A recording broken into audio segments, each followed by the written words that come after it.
There is a quiet departure taking place, one so subtle that most never notice it. The people leaving are not fleeing in panic, nor announcing their exit with noise. They slip away softly, disappearing from the constant hum of society. They turn off their screens, step away from careers that once gave them identity, release relationships that can no longer breathe, and walk into solitude as if answering something ancient within.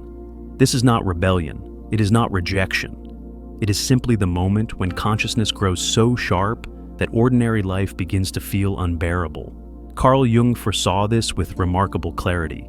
He understood that when an individual grows psychologically awake, when consciousness begins to outshine the dimness of collective illusions, remaining among the sleeping becomes an unbearable weight. This pain is not abstract.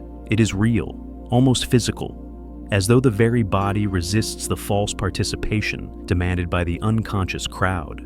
To Jung, this disappearance is not only natural, but vital. It is not cowardice, it is survival. For as consciousness expands, tolerance for the normal diminishes. What once seemed like innocent conversation now tastes of hollowness. What once looked like a career ladder now appears as chains fastened to the persona. What once passed as belonging now feels like betrayal. The psyche itself demands retreat, not because one hates humanity, but because one can no longer betray what has been seen. This is not escapism. It is the soul's instinct for self-preservation when surrounded by the blindness of mass sleep.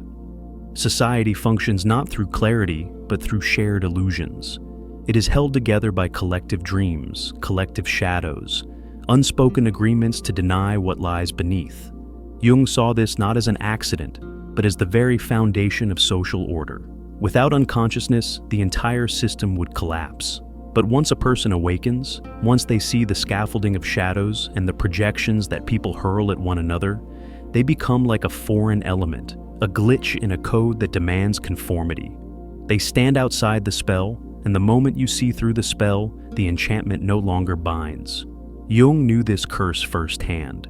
He confessed that after his deep encounters with the unconscious, the act of socializing began to feel almost unbearable, not because he looked down on people, but because he sat among them knowing he was awake in a room where everyone else was dreaming.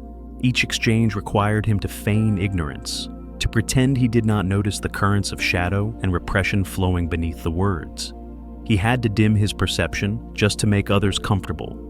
This endless translation between his awakened vision and their unconscious chatter became exhausting, like carrying an invisible burden no one else could feel. Thus arises the loneliness of consciousness.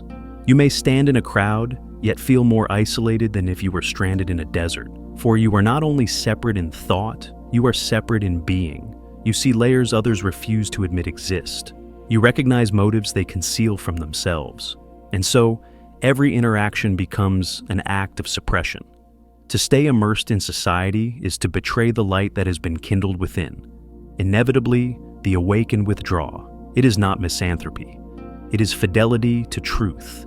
Each day in society demands that they play roles, speak in half-truths, wear masks that suffocate the authentic self. They must pretend to be smaller than they have become, pretend not to see what is obvious to their eyes, pretend to agree with what their soul has already outgrown. Eventually, the psyche revolts. It demands silence. It demands solitude. It demands preservation.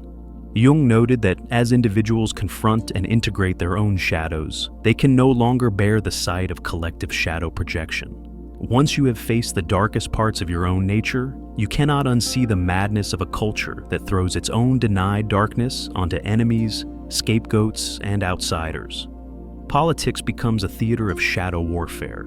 Social media, a carnival of projections masquerading as moral outrage.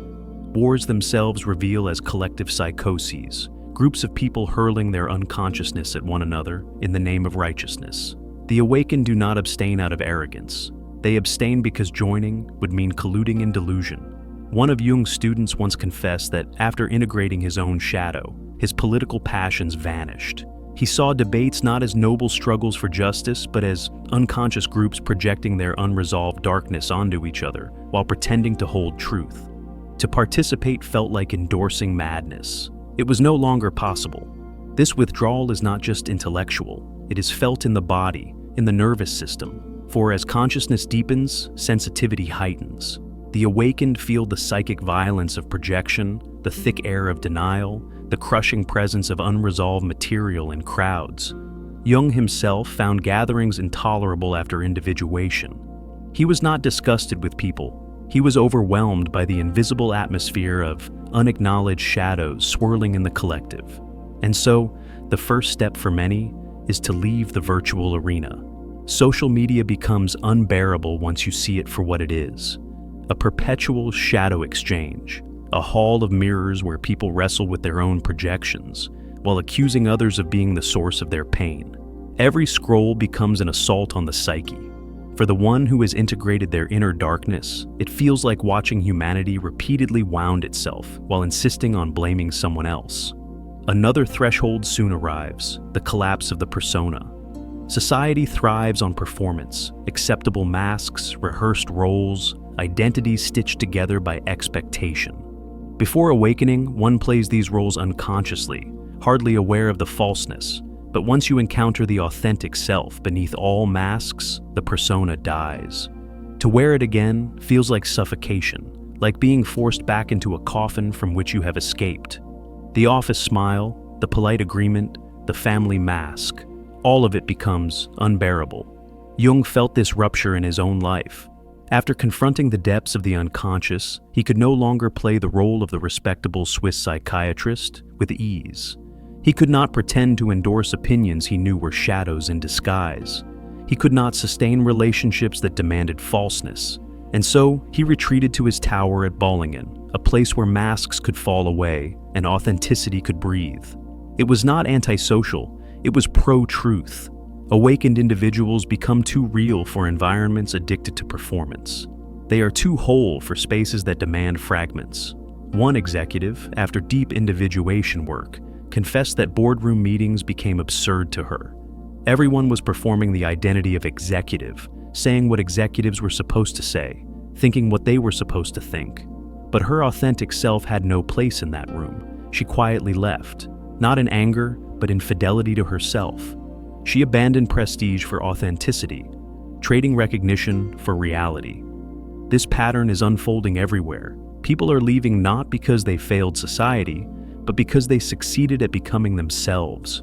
Authenticity, once found, makes certain forms of belonging impossible. And this impossibility is not tragedy, it is transformation.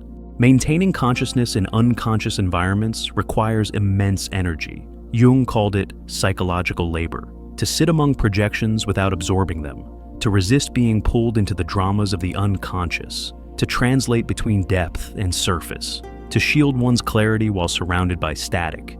It is endless exertion.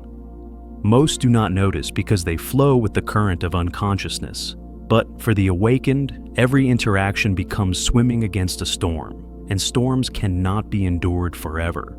Many who awaken report exhaustion, illnesses without cause, deep fatigue that medical tests cannot explain. Jung discovered that these symptoms often arose not from inner pathology, but from outer context.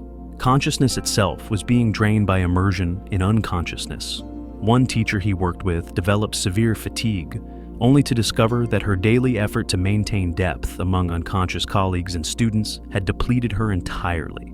When she withdrew to solitude in nature, her energy returned, not from medicine, but from the absence of constant projection. This is why the awakened are drawn to solitude, to silence, to the woods, to the sea. It is not cowardice, it is medicine. Consciousness is precious and finite, and pouring it into environments that deny it is like pouring water into sand. Jung named this phase archetypal, the hermit's withdrawal. It is not optional, it is necessary. The hermit phase does not reject humanity. It protects what is growing. When the psyche transforms, it requires distance from forces that would drag it backward. Silence is needed to hear the whispers of the inner voice. Solitude is needed for shadow integration. Withdrawal is needed to birth the self. Jung's own retreats were not leisure, they were survival. Without distance, the depth he achieved would have been impossible. Yet this disappearance is not the end, it is preparation. The hermit withdraws not to abandon forever, but to gestate. In solitude, wisdom deepens. In silence, clarity crystallizes. In absence, a new presence forms. When such individuals reappear, they do not return to the mainstream currents. They linger at the margins, where they can breathe. They live at the edges, where consciousness is less suffocated. They emerge as artists, healers, teachers, guides, not performers in society's play, but quiet lights for those ready to awaken. The return is never to what was left behind. Those who disappeared do not come back to perform in the old play, but to stand quietly at its edges, carrying what they have gathered in silence. Their presence becomes medicine for those who are ready, a light that does not force itself, but waits to be found. The withdrawal is not escape, but preparation, not rejection, but love of truth. To vanish is to protect the flame of consciousness until it is strong enough to illuminate without being extinguished. And when they reappear, it is not to join the unconscious crowd, but to offer a deeper way of being, for the few who can see, for the few who are ready, for the world that will one day need them.